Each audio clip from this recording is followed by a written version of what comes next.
கிறிஸ்துவுக்குள் பிரியமானவர்களே, இந்த நாளிலும் பாருங்கள், கர்த்தருடைய வார்த்தை சொல்லுகிறது.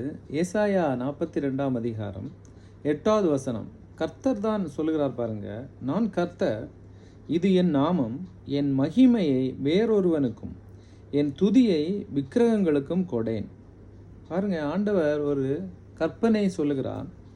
ஆண்டவர் நான் கர்த்தர். கர்த்தர் என்பது பாருங்க, கடந்து நிற்கிறவர், இந்த உலகத்தை உருவாக்கினவர், மனிதனை சிருஷ்டித்தவர், அந்த சர்வ வல்லமையுள்ள தேவன் ஏசாயா தீர்க்கதரிசி மூலமாய் பாருங்க, இயேசு கிறிஸ்து பிறப்பதற்கு 800 வருடங்களுக்கு முன்பாகவே சொல்லியிருக்கு. அந்த ஏசாயா தீர்க்க தரிசனமாக வெளிப்பட்ட வார்த்தை கர்த்தர் என்பது அவருடைய நாமம்.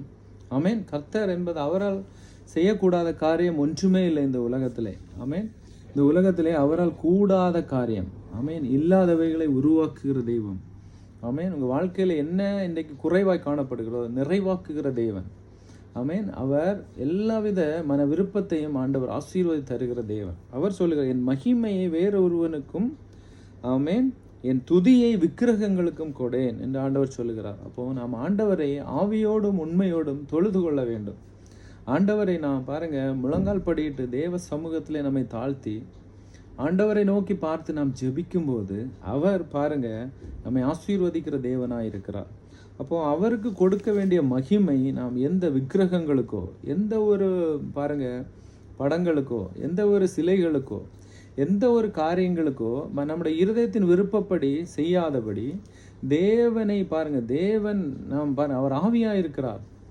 இந்த வானத்தையும் பூமியை உண்டாக்கின தேவன் பாருங்க, அந்த தேவனை நோக்கி நாம் ஆவியோடு உண்மையோடு தொழுது கொள்ளும் போது தான் பாருங்க, உண்மையிலே அந்த அவருடைய நாமத்தை நாம் பிரஸ்தாபமாக்குகிறவர்களாய், அந்த நாமத்தை நாம் தேடுகிறவர்களாய் நம்முடைய வாழ்க்கையிலே அனுபவிக்க முடியும். விக்கிரகங்களுக்கு கொடேன் என்று சொல்லுகிறார். அப்போ நாம் செலுத்துகிற துதிகள், நாம் செலுத்துகிற ஆராதனை நம்ம எந்த ஒரு விக்கிரகத்துக்கோ எந்த ஒரு காரியத்துக்கோ நாம் கொடுக்காதபடிக்கு தேவனுக்கு மாத்திரம் போய் செல்ல வேண்டும். நான் கொடுக்கிற ஆராதனை ஆமேன் தேவனுக்கு. காயின் ஆபேலை பாருங்க ஆண்டவர் உருவாக்கினார். ஆபேல் கொடுத்தது தான் ஆண்டவர் அங்கீகரித்தார். காயின் கொடுத்ததை ஆண்டவர் அங்கீகரிக்கவில்லை. ஆமேன்.